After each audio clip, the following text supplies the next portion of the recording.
弟兄姊妹，晚安。晚安。感谢主。我记得应该是3年前，我曾经来到我们教会讲道。不过那个时候可能跟现在的人都不一样。也许3年前你们还是年纪比较小一点，可是你们现在都升上来了，高中、大学或者在社区了。感谢神。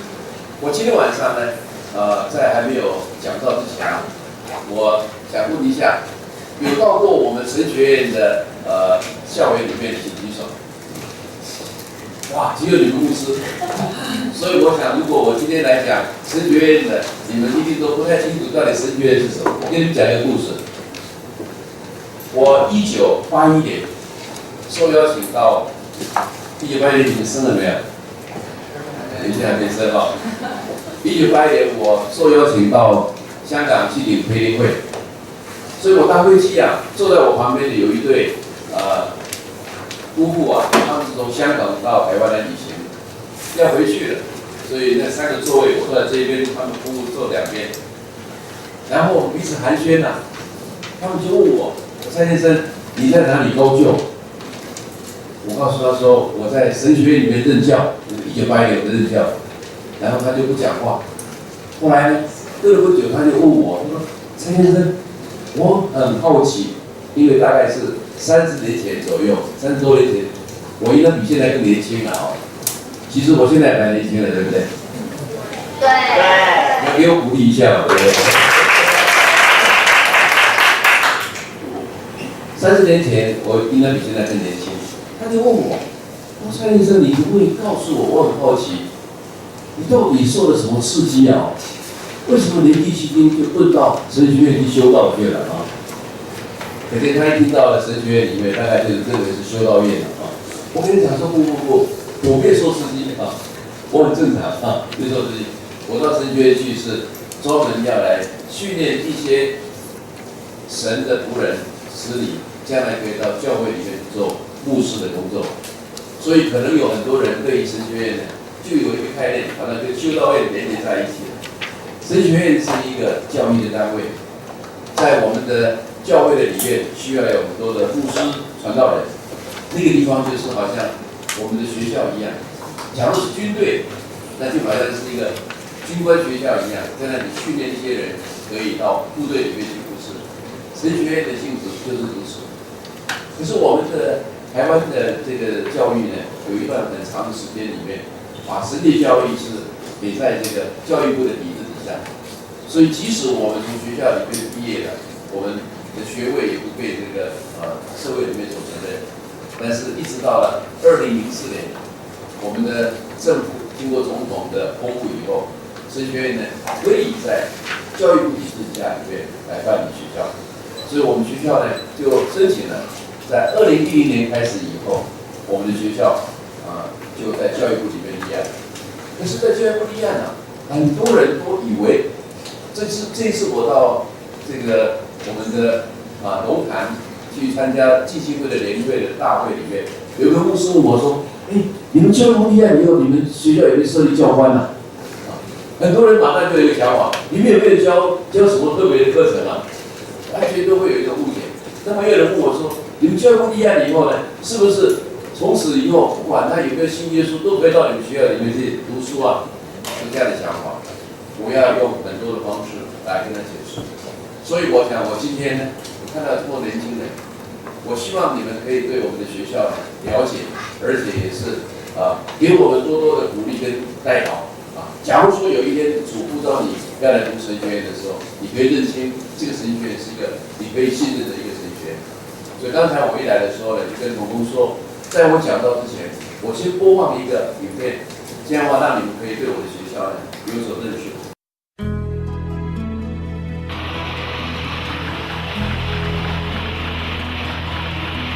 无论科技多么进步，人心的需要并没有改变。生命教育、灵命成长都是时代的需要，因为追寻意义正是人最基本的需要。这个时代的集体危机正是心灵危机。就是因为时代动荡不安，我们更需要把上帝稳固的真理在这个社会上传播开来。这需要透过教会来做，而教会要能够达成上帝这样的使命，是需要有好的传道人。我们神学院就是训练能够传扬上帝真理的传道人。基督教台湾浸会神学院。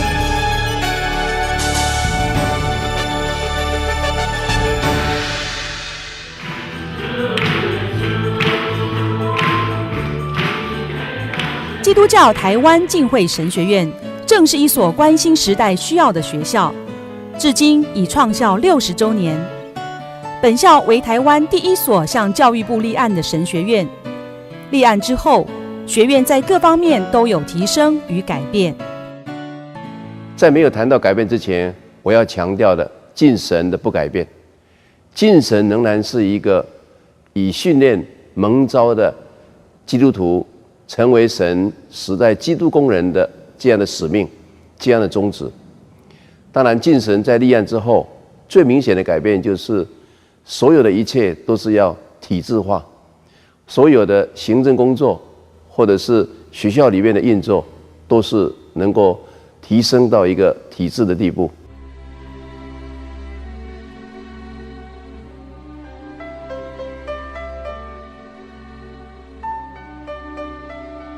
本校创立于1952年9月15日，第一任院长由创立者柯里培博士担任。1955年建立浸信会真光堂，当时当作本院的礼堂和教室。1958年，本院迁移至台北市的东边，也就是今日吴兴街院址。克服了草创期的各种困难。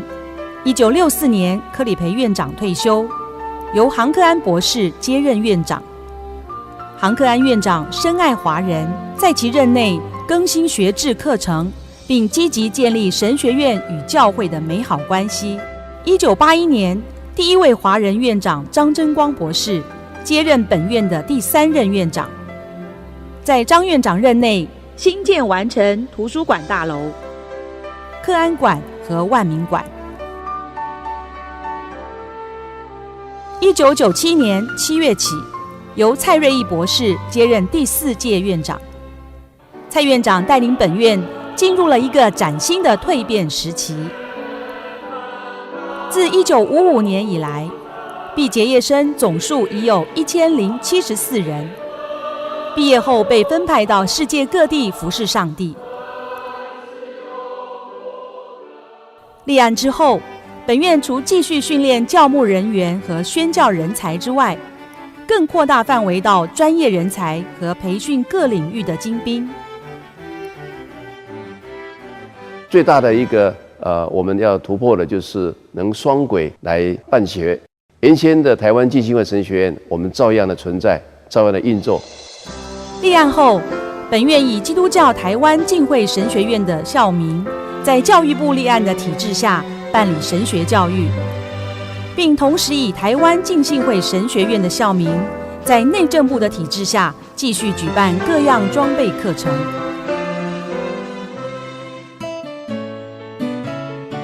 目前本院稳定成长，定位清楚，并配合各种评鉴，提升学生基本素养和能力。本院注重全人教育，神学教育不只是学术研究和技术传授而已，涵盖了人格的塑造与生命的成长。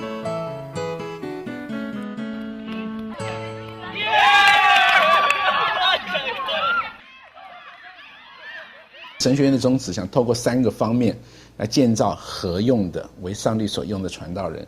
第一个呢，是能够在他们的属灵生命上使他们全面的成长；第二方面，又能够使他们在神学上得到训练，使他们能够做独立的神学研究，在未来不断的长进；第三方面，更希望他们在教会侍奉的专业上头能够得到很好的训练。那在课程方面呢，我们会分成几大方面，一个是圣经，第二个是历史方面，第三方面是神学的思想的整合，第四方面是实践的课程。我们学校的课程非常扎实，有系统的教导我们圣经跟历史方面，同时在课堂上有许多的研究报告必须去完成它。学校非常重视教会的实习，我们学生都要到教会去实习。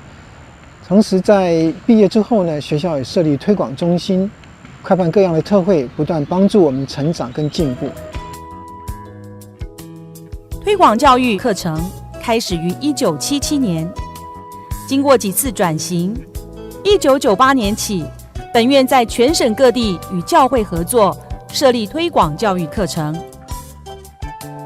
本校也为教牧同工及信徒规划各种课程，期盼本校为众教会所信赖，同工及信徒进修时最优先的选择。本院的学程多元，可依照学生需求弹性选课。大学毕业来本院就读的学生，授予道学硕士学位或基督教研究硕士学位。所有学生均可自由选读神学、教会教育、教会音乐或宣教课程。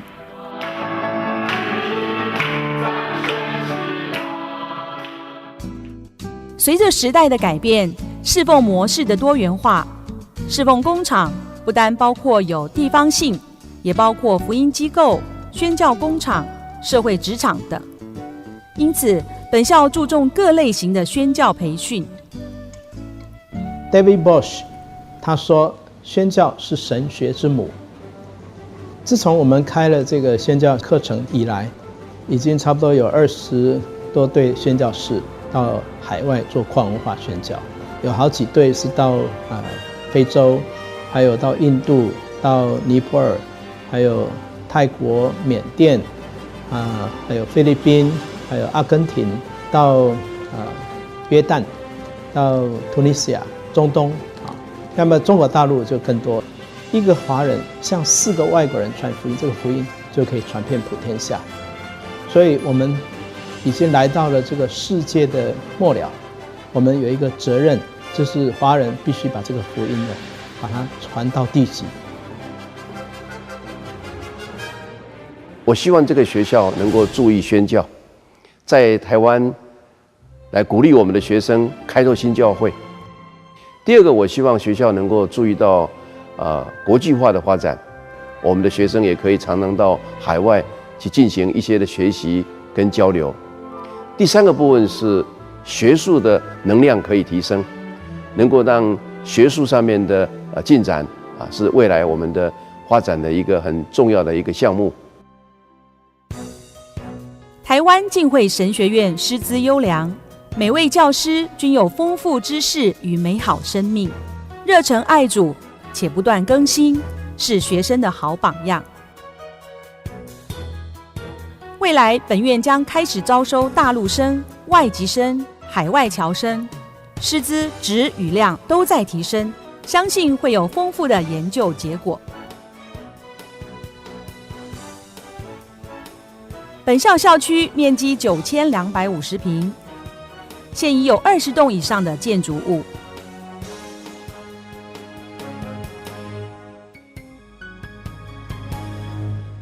学校的环境真的很好，闹中取静，而且呢，交通也很方便。那学校用整个学校的环境呢来训练我们，像是我们都要做一些清洁工作，而学校整个户外的环境也都是由学生来负责的。这也是学校用这样的方式来锻炼我们有神仆人的心智。浸会神学院是一个束缚神学院，因为我们这些老师能够成为仆人来服侍这些学生，那我们也盼望我们的这些学生将来在教会当中也像是仆人，真的是用仆人的心智来服侍这些弟兄姐妹，让这个世代因为有这样的仆人能够得到帮助。这个神学院从以前到如今都是全心的依靠主，主透过教会和基督徒来支持神学教育，以后仍然是如此。基督教台湾浸会神学院所有经费均由华人的教会与基督徒担负，邀请您一同支持神学教育。神学教育不但在神国度的侍奉中占有策略性的地位，也在当代的社会里扮演着关键性的角色。欢迎您报考，或是透过祷告与奉献支持我们，与我们一起同工，完成上帝托付给我们的大使命。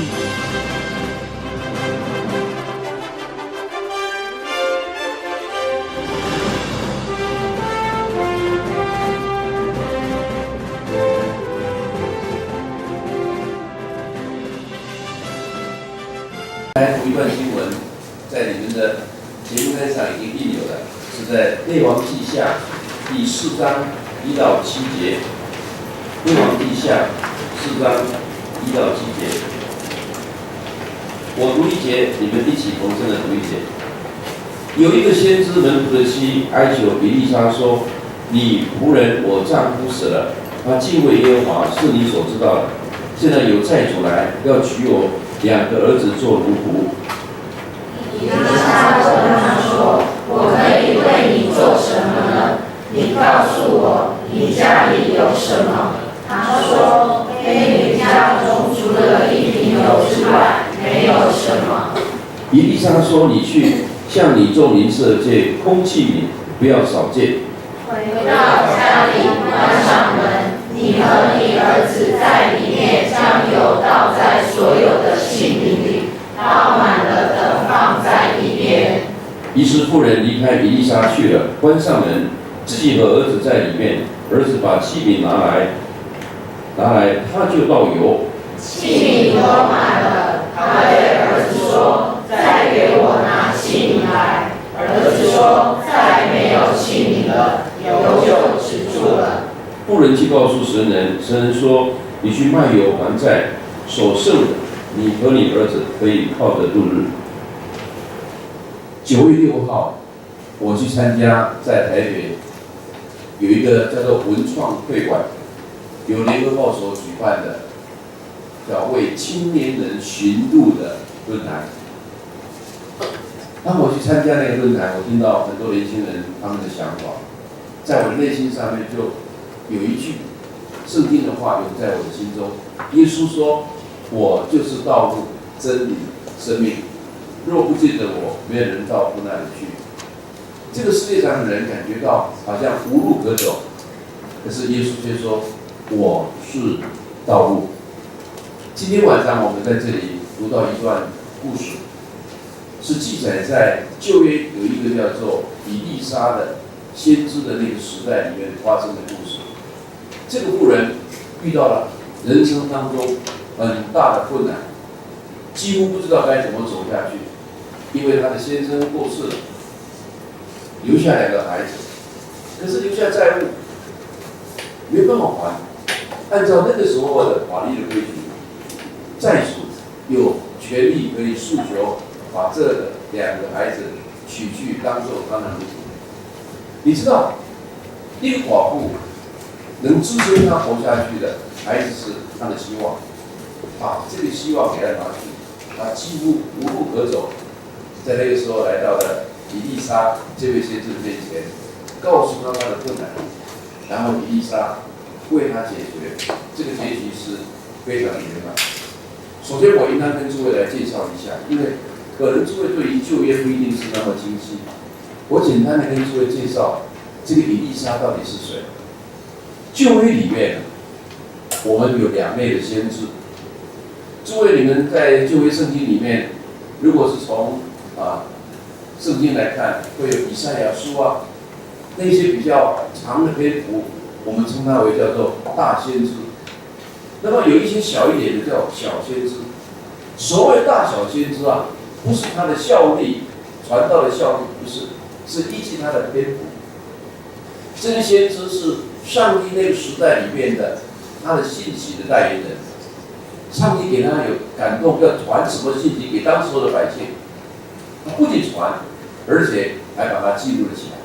这个叫做话语的先知。到我们今天我们还可以读。可是有一类的先知，我们称它叫做行动的先知。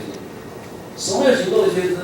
就是他没有留下任何文献，但是在圣经里面倒是记载到他许多他做的事情。上帝透过他行的许多的神迹。所谓的神迹，就是神的作为，也就是透过他有神的行动。你知道我们人在沟通啊，除了用话语的沟通以外，还有另外一种肢体的沟通或行动的沟通。我有一次邀请了这个中原大学的前任的教务长来给我们的老师上课，因为我们老师每一个人都有自己的专长啊，有的人是旧约，有的人是新约，有的是神学、教会史。可是怎么有效的教学生，这是一个学问。他在演讲的时候，我记得很清楚。他说，如果一个人单单听而领受的话，他大概顶多能够吸收50%。难怪有的时候牧师讲完道以后，当时候听得很明白，可出去了以后都忘了差不多了。你知道不知道上礼拜你牧师讲什么道？有没有人记得？或者你还记得不记得1个月前他讲什么道？很多时候我们忘记了。可是呢，如果有一些以这个他说了，他说如果是让他有一些特别的行动，听了以后去行动去练习的时候，那个记忆可以达到80%。那如果一个人他还能够教别人怎么做的话，他是100%的学习。这个话呢，让我也很深刻。所以我们在语言的沟通上面，有些时候行动上面的或肢体的这种语言，会带给我们有很深刻的印象。有个朋友告诉我他的经验，他带着教会的短宣队啊，到一个国家领短宣，2个礼拜啊，他觉得很挫折。为什么呢？因为他被派去对一群年轻人演讲教课，可是每一个年轻人呢，听他上课的时候都有一个肢体语言，就是什么，就是抱着这样的一个肢体，每一个人都如此。他心里面想说，我到底是怎么一回事？怎么我这么不受欢迎？所以他快要离开的时候呢，就问当地的传道人说：“我是希望你爱心说诚实话，你能不能告诉我我怎么可以改进？因为我发现这2个礼拜我很挫折，我发现呢，你们所有听我讲课的人呢，都是有一个共同的肢体语言，把双手抱在胸里面。”这个传道人笑笑的回答他说：“你知道吗？在我们的国家里面，对我们的总统，对我们的尊敬的长上，我们听他讲课受他训诫的时候，都是要抱着双手的。你看他这个肢体的语言是在传达很多的一些信息。所以，上帝为什么要在那个时代的里面来给他有透过他的仆人有一些的特别的行动？因为那个时代实在是需要有很大的动作，百姓们、上帝的子民才能听得懂上帝到底要传什么信息。今天我们所读的这个先知以利沙，他的老师叫以利亚。假如你们读到旧约列王记里面，就有知道这个人以利亚。以利亚是老师，以利沙是学生。为什么在以利亚那个时代里面，上帝要行神迹？因为那个时代有一个君王叫做亚哈君王，他的政治有点不稳啊。你知道在古代里面常常是通婚，邻国有一个西顿国的公主，他把她起来当为他的妻子，成为他的皇后。那么这个也许别来的，不仅是嫁过来，而且把他的信仰带来。这个信仰叫做巴力的信仰，不仅带来，而且发扬光大，那个影响到一个地步，所有的先知都不敢讲话，凡是要提耶和华的名的人，可能都要冒生命危险。圣经还记载说，有一个好心人啊，把这些耶和华的先知都放在一个洞里面，保护他们免受伤害。怎么会这样子呢？上帝的百姓应当称耶和华的名为圣，怎么现在连提耶和华的名都不可以呢？像这样的一个信仰低落的时代，如果上帝没有奇特的作为，百姓都没有办法信仰的翻转。所以，上帝训练这位先知以后，要他带领百姓们来到一座山，可能你们也听说过这座山叫什么名字？加密山。他也邀请当时的巴力的先知一起来，他们彼此相约，说如果我们现在呢在这里有个祭坛，把祭物摆上，切成12块，如果有火从天而降，那么这个就是真神。所以以利亚先知就告诉百姓们说，不要再心怀恶意。今天我们要做个决定，到底是耶和华是神，还是巴力是神？巴力的先知人多势众，所以他们就先行祷告他们的神明，可是都没有让任何的一个反应。以利亚有一点点讽刺他们说，会不会你们的神正好在打瞌睡，把他叫醒一下好不好？也没有效果。甚至他们有些人拿枪刺身，用苦肉计啊，拿枪刺身也没有效果。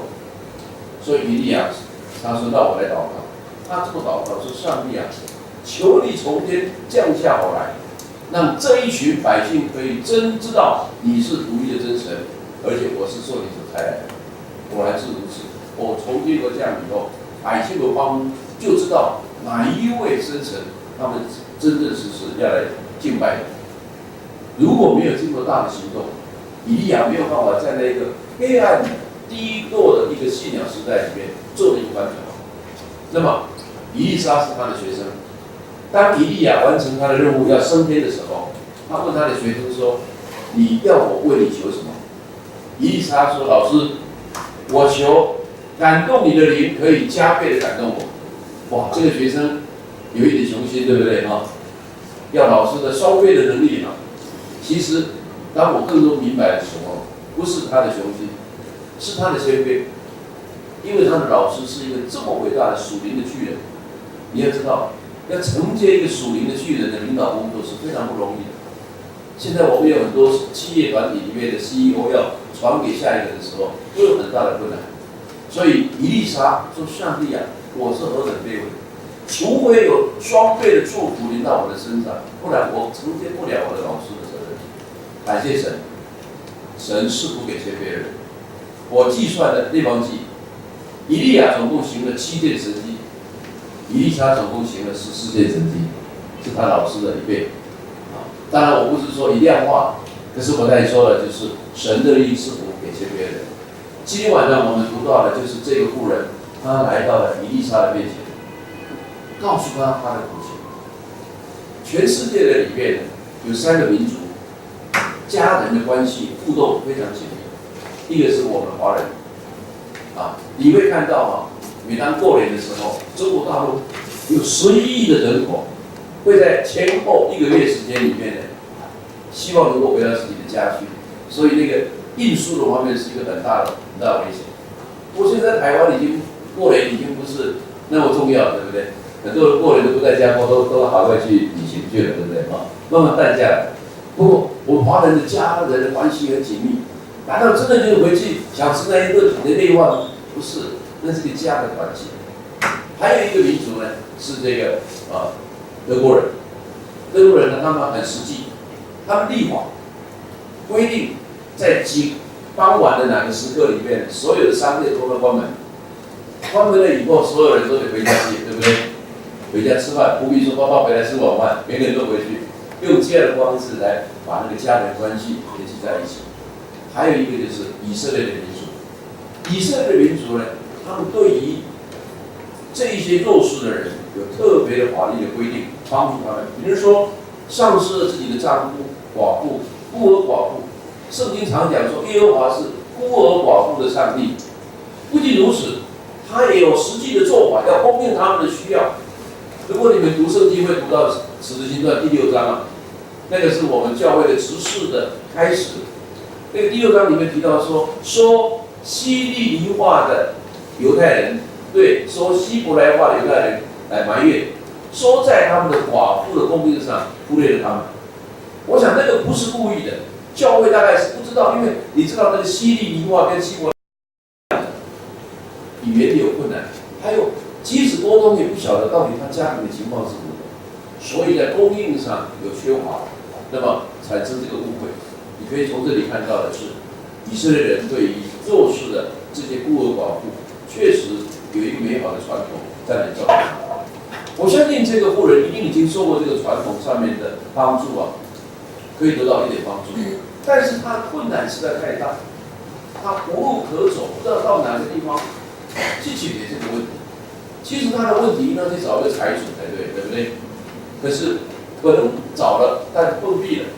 但在走投无路当中的里面，他走到了以利沙的面前。我曾经到菲律宾去讲道跟拜访教会，有一个教会很大，那个信徒很多，它是整栋大楼都是那个教会的建物，但是大楼的最高顶楼那里有一个很大的十字架，而且还是霓虹的，有放在灯里面的。他带我去参观，哇！我说这个十字架非常的这个晚上的时候非常的亮。他说我们这个十字架呢，一定要让它时刻的亮，晚上一定要亮。为什么？他讲这个故事。原来在这个高楼的对面的地方，也住了一个妇人，他不知道什么问题，没办法解决，他准备要轻生了。结果当他站在那个楼房的时候，突然回看的时候，有个十字架在那里，他感觉到好像主就是在告诉他，所以他就不跳楼了，就来到教会的里面。后来他的问题解决了，我这简单的讲述了，不讲那个内容。所以他们的教会就说，这个灯绝对不能够熄灭，一定要亮的，因为可能有人在困难的时候看到十字架就可以解决他的问题。这是那个教会的一个很特别的一个经验我就记起来了。你知道了，这个妇人走投无路，他来到了以利沙贝城。其实我们遇到困难的时候，找对的人来帮忙是非常重要的。如果找错了人了，那恐怕我们的问题会更加的复杂，就更加的困难。他来到以利沙贝前的时候，以利沙第一句话问他：“我能够为你做什么？”这一句话是多么安慰人的心啊！可能这一段他在寻求帮助的时候都碰壁，人家都是用善意的拒绝，他感觉到好像是没有人可以帮助他。可在这里面，以利沙第一句话：“我能为你做什么？”这是多么样温暖，这是主动的关怀。我能够为你做什么？亲爱的弟兄姊妹，我们时时来感谢神。圣经有这么一句话说：“不是你们先爱我，乃是我先爱你们。”神先爱我们，不是我们先爱神，是神先爱我们。请大家跟我一起说来：是神先爱我们，不是我们先爱神。神的爱永远是主动的。保罗在诠释这句话是说，当我们还做罪人的时候，神的儿子就已经为我们而死，神的爱就在此向我们显明。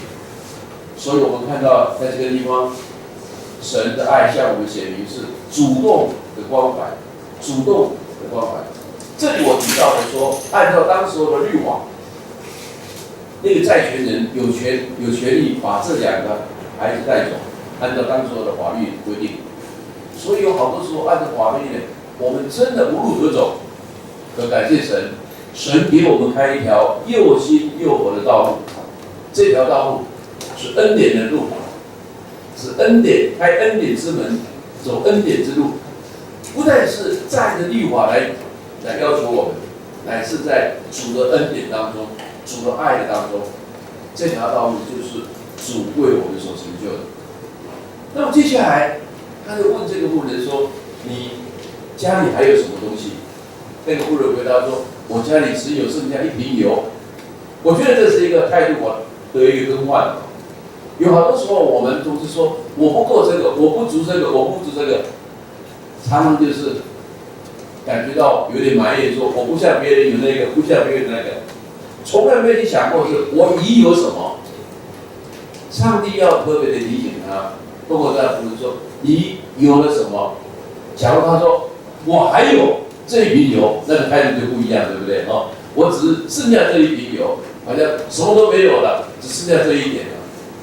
上帝要行神迹啊，不见得每一次的神迹都是从无变有，他能不能够使无变有？当然可以。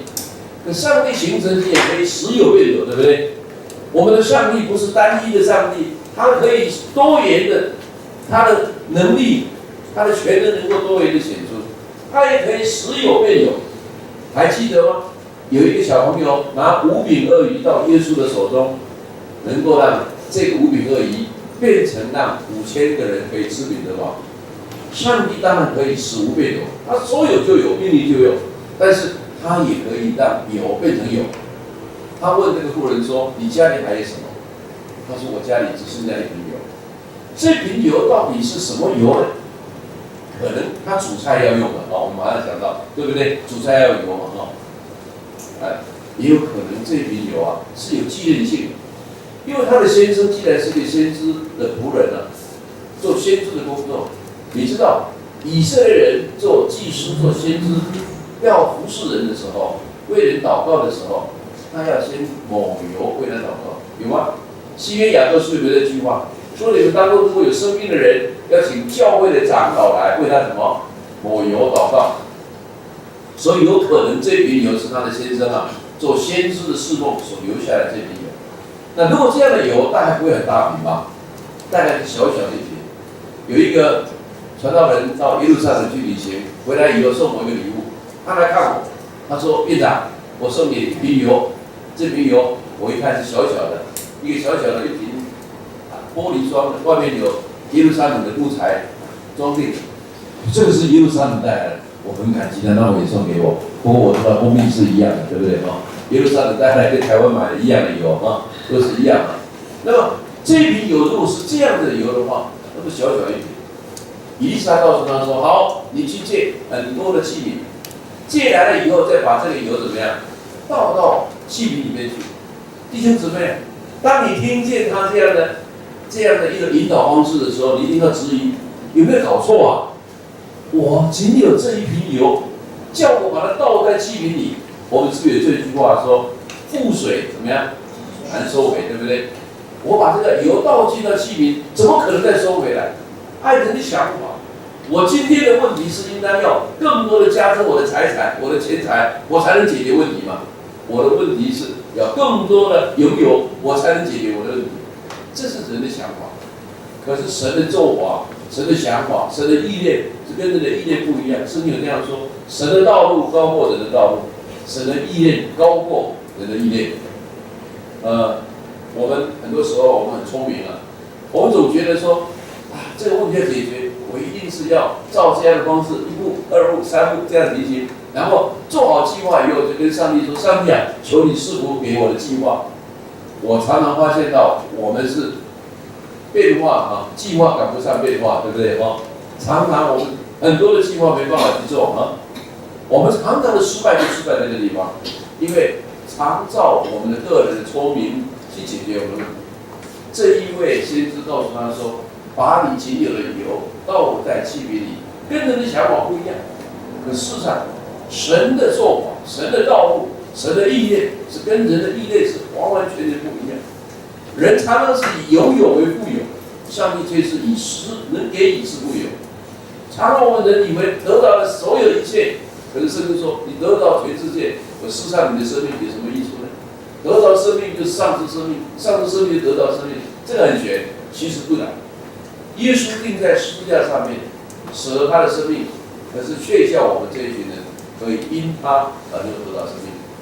假如他仍然保守他一粒的麦子，不动的代替死了，仍然是一粒，死的就能结出许多的子粒来，跟我们人一般的想法都完全不一样。所以在这个地方啊，我们不仅仅是来到神的面前，把我们的问题告诉了神，我们也要听神到底怎么样的帮助我们来解决我们的问题。刚才你看到我们学校立案，对不对？其实要立案真的是不容易。我们从2007年开始，已经是董事会通过，07年开始向教育部立案，整用了3年的时间才完全的这个立案。这个过程啊，很多艰辛。我今天晚上不跟诸位来分享全部的历程，我只讲到一个困难。刚才你看到我们学校是不是在那个101旁边，对不对？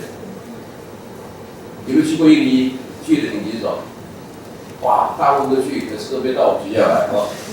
我们学校就在101旁边的一块很完整的，总共的面积是3.39公顷。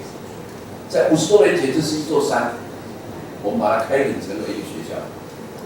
那么，当我们要立案的时候，教育部有多要求嘛？你要符合这些标准才可以立案。其中有一项关于土地方面，说你们一定要有2公顷以上有效的面积。2公顷我懂，可是什么叫有效的面积我不懂，所以我就问教育部，什么叫有效的面积？他说有效的面积就是低于15度的面积叫有效的面积。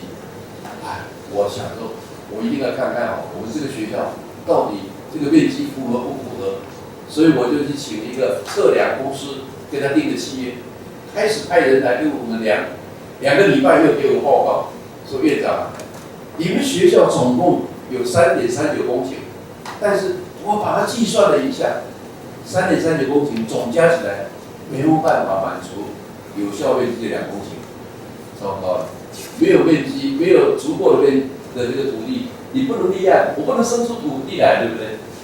所以感觉到停下来，这根本就不能解决，土地不能解决嘛，所以立案的工作要停下来。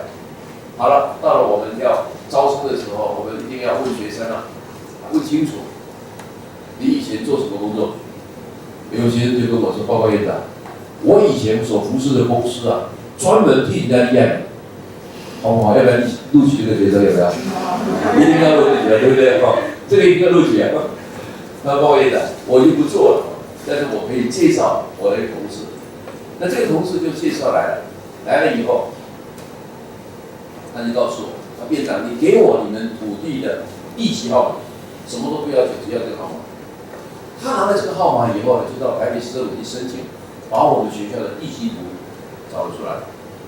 然后他再去找一个要测量有效面积的一个图，所谓的几级坡，在哪一个几级坡之内最有效，超过就无效。然后他就把这个图套上去，套上去，马上就可以计算出来。他马上就告诉我，院长，你们学校的3.39公顷都是有效的面积。哇，那差钱。我差不大啊！1个月前，我请人家来测量，还花钱请人来测量，说全部面积加起来都不到2公顷，怎么现在3.39都那个啊？你也知道，我们学校真的是有点陡啊！如果你没去过啊，但这个路是可以知道，那是一个山坡啊。那有些时候那个计程车司机不熟悉地形，开不上去，会在半途熄火。我们去年有一个宣教士啊。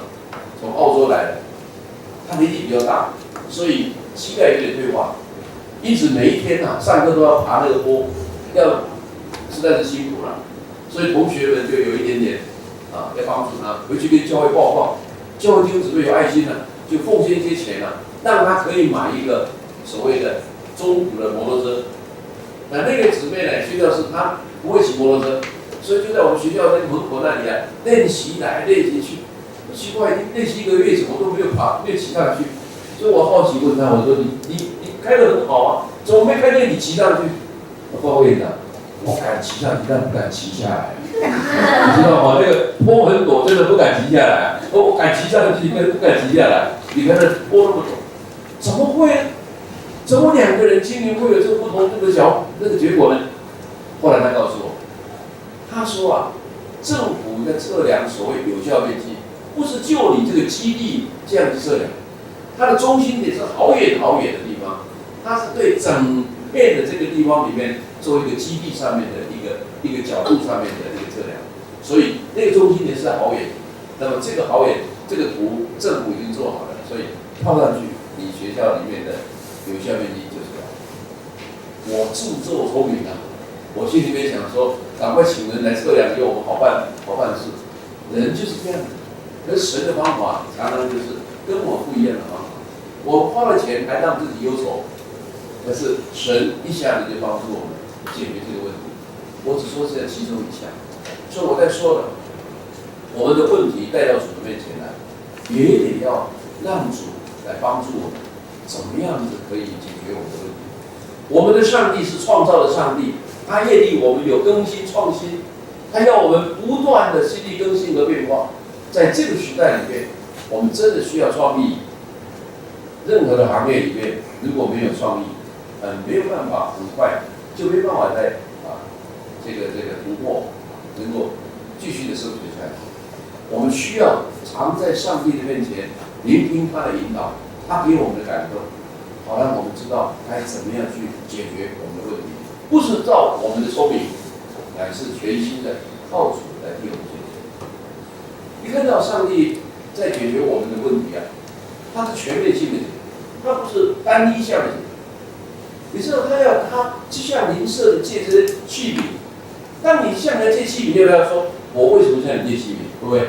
我到你家说，请你把所有的器皿都借给我，你会不会问说，牧师应该做什么用？会不会问？总要问一点嘛。你知道这个人，可能他现在过世了以后，可能会有些时候心里面的解读很明白。别人讲一些话可能不是那么意思，可他解读是那个意思哦，很容易把这个关系就开始有一点僵硬在那里。上帝要他去请人帮忙的时候，去讲述的时候，别人也愿意借给他，就把这个关系怎么样做一种修复。亲爱的弟兄姊妹，上帝要他去借许多尽你可能的去借空的器皿来。我不知道当他把这个油要倒下去的时候，他心里面的想法是什么想法？要不要倒？可是你知道，上帝感动你的方式，你顺服去做，神迹才能产生啊。在旧约里面，是不是？当以色列人要进迦南要过约旦河，圣经说，祭司的脚一踏在约旦河的时候，那个水就立为两半，对不对？信心的实际的顺服的行动，才有神迹的产生。所以我相信他词语当中呢，可是你要记住，不是他的手，握在他的手的是全能的上帝，有这一位无穷无尽的上帝握住他的手。所以当他把油倒下去的时候，圣经上记载说，就满了油，而且不断的，一直到他问这一句话，还有没有器皿？他儿子说没有器皿了，油就怎么样，就主治了。哎呀，我现在常常在想到那个时候他的心态怎么样，会不会说，哎，早知道多借一点，对不对啊？千金难买早知道啊，早知道多借一点啊。你有没有看到，神乐意请福给我们？问题是你有多大的信心来承接，你有多少的空间，你有多少的能量来承接上帝所要赐福给我们。所以器皿跟神的作为有很大的关系。他要去借的是许多许多的器皿，而且是什么？空的器皿。如果你借他的器皿里面看起来是很大，可是装了一点点，就没有用，一定要空的。而且应当是干净的器皿，圣洁的器皿，因为这个是油吃的有关系，一定要洁净。所以不仅仅是多，而且是空的，而且是圣洁的。我觉得这给我们很多的启发。我们要成为圣洁的器皿，要被神的灵所充满，我们才可以为主所用，神的神迹才能借用这个器皿来产生。亲爱的弟兄姊妹，神的神迹业力来施行，可是他在问有多少的器皿可以被神所用。有一首诗歌，不知道你们有没有唱过啊？我常常听到很多教会常唱，业力成为神行神迹的器皿啊，让神的神迹可以产生的那样的一首诗歌。真的，我们很期盼主的教会复兴。我们真的是在这个时代里面，比我们过去的时代有更多的机会可以为我们的主做见证。诸位晓得，在1987年，台湾的戒严法才去除，所以1988年才准许有人可以到大陆去探亲，然后接下来我们很快可以到大陆去旅行，到大陆做生意，到全世界去旅行都很方便。所以现在在这个全球化当中里面，每个国家跟每个国家之间都什么会有很密切的一种连接。我还记得1984年我要去读书的时候，我爸爸到机场去送我，他掉眼泪了哈。为什么？因为不知道这一别是什么时候才可以再见面。以前的时候，当个留学生都出国的时候，都好像在永别一样，因为要出一次国是非常困难的，更何谈回来看自己的父母亲。可现在整个生态不一样，所谓全球化当中里面，我们的人跟人之间的互动是非常紧密、很快速的。你今天要到大陆，你要到哪里都可以的。不仅如此，我们在网络上面的连接更快，是不是？不得了，整个的人跟人之间的互动，通过网络，这个前不久不是为洪仲丘案在台北有一个25万的人连接嘛，对不对？是不是一去拜托打电话？不是，只要在网络里面，整个我们这生态都不一样。我今天晚上来到这个教会之前，有一段时间我在牧师的办公室，跟蔡弟兄在谈，他一直有负担，是怎么样透过网络来让人可以来读神的话语，需要有这一类的人，对不对？有网络这种的电脑资讯这种能力的数位的能力的人，哎呀，我们有好多在这个时代里面，真的是需要用各样的方式。神的国度里面需要有更多的器皿。我前几天在我们联会的时候，有一个时间是我来报告神学院的情景。我告诉他们，我有一个信息传给他们，因为我最近我心里面有很大的一个感动。今天我来到你们教会，看到你们有这么多的年轻人聚会，我心里面非常的高兴，非常为你们感恩。有几个教会，像在花莲的国外跟缅甸，像这个时刻里面，他们大概有300个年轻人聚会，我非常的高兴。神在这个地方来赐福给他们，但是不是每一个教会都是如此。有一个学生告诉我，我们教会有5个青年辅导。那我问他说：“你的教会有多少人？”他说：“牧师，你猜看看。”我想看呀，我猜，我不知道是什么意思啊。那我说20个人，对不对？他说没有。我说那要多一点，不是少一点。那我说15个，再少一点。10个，我再少一点。我说怎么会那么离谱？那5个，我再少一点。5个，我说5个，再少一点，对吧？我说3个，再少一点。那我说几个？我说1个，4个辅导，1个学生，1个年轻人。这个是在早期的时候，是我们的基金会1949年开始，这是1950年来的这里教会60多年。你知道到一个教会60多年的时候，就好像我们一个老人家一样，如果没有更新的时候，我们整个问题就不如。但是虽然是如此，我仍然大声疾呼的在说，我们真的是要为我们的年轻的一代来祷告，要求神更多的来带领年轻人来归向基督，来做主的门徒。如果是这样子，10年之后，我们的教会才不会有一个很大的断层的产生。我今天看到你们，我心里面真的有很大的负担。年轻人，这个世界的人在找寻，为年轻人找出路。基督徒有没有出路呢？感谢主，耶稣说：“我就是道路。”我们基督徒有路可走，只要我们来到主的面前，来跟随主，做主的门徒，我们要走一条又新又活的道路。今天我奉主的名为在这里聚会的每一个年轻人、每个弟兄们祝福，你们每一个人都可以成为神在神的国度里面重用的神所重用的人才，天国的人才，天国的器皿。但是我们应当要有这样的预备，是一个空气，是一个圣洁的器皿，是一个乐意被神所用的器皿，神就可以在这个时代里面来使用我们，给我们一条路。当我们顺服神的时候，神就可以用我们做他所要用的器皿，来行他所要行的神迹。当一个人他有困境无路可走，他来到神的面前，他倾听神为他的引导的方法，并且顺服的时候，神迹就产生了。而这个产生的影响，不会是只是他个人，周遭的人都因此可以看见到神的作为，可以使他更认识神。耶稣不是叫我们去往普天下去为他做见证，所谓的见证不是说一大堆的道理，所谓的见证是让这一位活生生的上帝在我们的实际的生活当中所经历的，跟别人所说，这叫见证。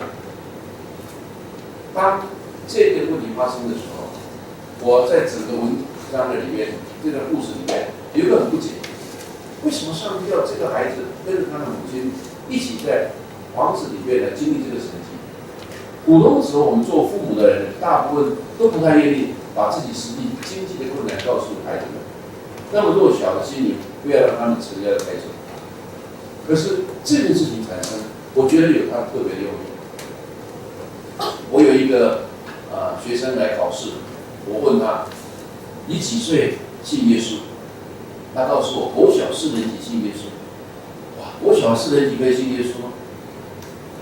你们大概都已经超过国小，对不对？国中以上。我问他说：“你可以信耶稣吗？”他说：“我确定国小是得信耶稣。”那你是怎么信耶稣？他告诉我他的故事。他说：“我爸爸是一个传道人，也是进神毕业的。毕业以后就受差遣到台中来做传道工作，但是教会没有预备传道人的宿舍，所以他就要在外面租房子。租房子是不是每个月要给房东房租嘛？租久了以后呢，这个传道人跟师母就商量说，与其每个月都给房租，倒不如我们是不是可以好像先付了头期款，然后买了房子向银行贷款，对不对？然后每个月来付贷款，是不是我们买房子都这样这个程序？他们也这样做，就买了房子了。可是过了几个月之后呢，他的母亲从台南写信说，妈妈生病，需要钱。当然做儿女的一定要先把这个问题解决。可是如果把这笔钱挪过去用的话呢，他们不敢保证每一个月都能够准时的来付这个贷款。假如我们不能付这贷款，有什么结局？法院、银行会诉请来查封，而且法拍，对不对？这个爸妈呢，不忍心让他的孩子，因为你知道，没有房子常常租房子，可能常常搬家，对不对？他不希望这个孩子有感觉说，才买下房子，怎么又搬家？所以就把两个小朋友，哥哥4年级，妹妹2年级找了来，告诉他说，我们家遇到一个困难，这个困难不是爸爸故意要这样做，是因为有这个急需要。万一有一天我们付不起的时候，可能我们会搬家，要让孩子没有这样的一个心理准备。他们当然把这个事情交到给主，没想到在2个礼拜以后，有神奇的事情发生了。你知道我们政府会鼓励人家买东西不要逃漏税，要求店家做什么事情？买东西他要给什么？发票。政府要鼓励人拿发票嘛，所以就是要兑奖，对不对？没想到那一期的第1个奖，竟然是他们拿到。这么神奇，每一期都有人得第1个奖。不过对这个孩子来讲，是神在他们最需要的时候，通过这个方式来解决他们家里的问题。不过你听我讲以后，不要每次都要对1个不是那个意思啊！我没有要你们做这个事，因为神在鼓励我们解决的问题是有各种不同的方式。好了，当他解决这个问题了以后，请问他是不是已经按照刚才讲到的那个油倒满了，拿去还人家还可以还债，还有剩下的还可以靠着度日？你没发现到那里有一个名称上改变，本来是叫先知，可现在叫神人，对不对？为什么叫神人？因为他实在知道这个人不是一个普通的人，是神引导他来替他解决，好让他知道这位全能的上帝来眷顾他，他有能力的。他买了借器皿，要不要还人家器皿啊？对不对？你现在借总要还嘛，有借有还嘛。可是他还人家的时候，会不会是空器皿还给人家？礼貌上，我们一定不会这样做，对不对？别人送给我们东西，我们总是要按我们的能力回馈给别人。那么我相信呢，他一定是这样做。但是怎么样的，他送什么东西我不晓得。可是对方一定要问了，说前几天来跟我来借器皿的时候，你是非常贫穷，怎么你现在有能力送我这个礼物呢？他一定讲述，我就是照着先知以利沙的指导以后，果然神迹产生了。我不仅仅能够解决，而且，所以我有这个能力把这个礼物来送给你。你看到这一路来讲，除了他本身以外，这个小朋友信仰坚固了，然后他的邻居也可以因此来分享到这个人神在他身上的一个作为，神迹的产生。这个就是见证，能够去经历神。我们的信仰不是单单只是在我们的头脑当中、知识当中，我们的上帝是又真又活的上帝。我们的上帝是在我们的生活当中来眷顾我们，我们来体会他，来认识。今天晚上，我知道你们等一下就有小组，所以我不再多说下去。今天晚上我要说的就是，我们有路可走。我们基督徒对于遇到困难没有勉励，没有后悔权。你的朋友、你的家人会遇到困难，基督徒也会遇到困难。可是我们就是有路可走，我们的路就是来到主的面前，专心的来依靠他。当我们转向我们的上帝，上帝是笑脸迎接我们，不是一般的人。我们有困难求他，他不是笑脸，他常常拒绝的脸对我们。上帝愿意笑脸迎接我们，问我能为你做什么？然后接下来他问你有什么？